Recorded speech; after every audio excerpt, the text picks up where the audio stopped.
छठवें चरण का चुनाव जैसे जैसे नजदीक आता जा रहा है, वैसे वैसे अम्बेडकर नगर लोकसभा का चुनाव दिलचस्प होता जा रहा है। चुनावी समीकरण को भाप सपा, बसपा और भाजपा अपने प्रचार को तेज कर दिया है।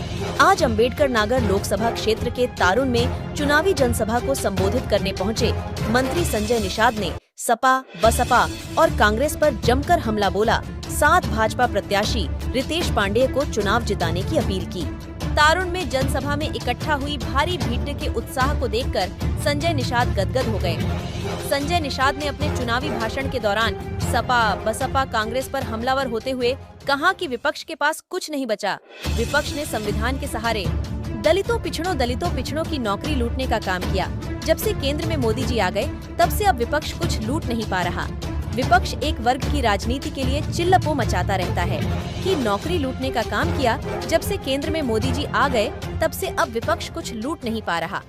विपक्ष एक वर्ग की राजनीति के लिए चिल्लपो मचाता रहता है। अब जब विपक्ष के पास कुछ नहीं बचा, तो विपक्ष अब संविधान बदलने का आरोप बीजेपी पर लगा रहा है। कांग्रेस पर हमलावर होते हुए कहा कि अब तक गरीबों का अनाज गोदामों में सड़ रहा था, गरीब भूखों मर रहा था। अनाज देना पुण्य का काम है, हम गरीबी हटा रहे हैं। संजय निषाद ने आम आदमी पार्टी पर भी हमला बोला। उन्होंने कहा केजरीवाल ने अन्ना हजारे के मिशन के साथ धोखा किया। विपक्ष में जितने भी लोग हैं, सब अपने फायदे की राजनीति कर रहे हैं, बाकी जनता का विकास भाजपा कर रही है। के सहारे दलितों और पिछड़ों की नौकरी लूटी इन लोगों ने।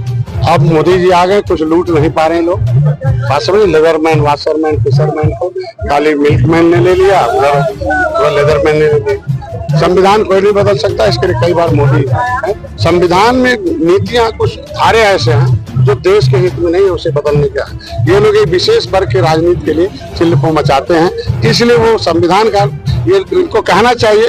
ये लोग देखो संविधान का नाम लेते हैं, ये कहना चाहिए कि एक विशेष वर्ग को हम संरक्षण देते थे, वो मोदी जी हटा रहे हैं। अब देश के संरक्षण के लिए योगी मोदी और अमित शाह जी मायावती ने कहा कि धनातन के नाम पर वोट मांगकर भाजपा करीब 2004 से 2014 तक सपा बसपा के सहयोग से केंद्र की सरकार चल रही थी, तो क्यों नहीं ऐसी व्यवस्था बना दिया कि गरीब ठीक हो गए। गरीब को भूखों मारना, ये अनाज गोदामों में सड़ रहा था, गरीब भूखों मर रहा था, तो अनाज देना कोई पुण्य का कार्य है। हम गरीबों की गरीबी घटा रहे हैं, अनाज देकर उनको जिंदा करके। केजरीवाल लगातार बता रहे हैं 4 जून के बाद जो केजरीवाल धोखेबाज हैं। अन्ना हजारे के मिशन के साथ धोखा किया, इसलिए ऐसे व्यक्ति को अखिलेश यादव अपनी रैलियों में कह रहे हैं कि सिर्फ एक सीट पे लड़ाई है, बाकी सब उनकी है। कहते नहीं कि वो जितना कहते हैं उसमें उल्टा ही होता है। 2014 से लेके अब तक का इतिहास रहा, जो कहते हैं उससे उल्टा ही, हम लोग जो कहते हैं वही होता है।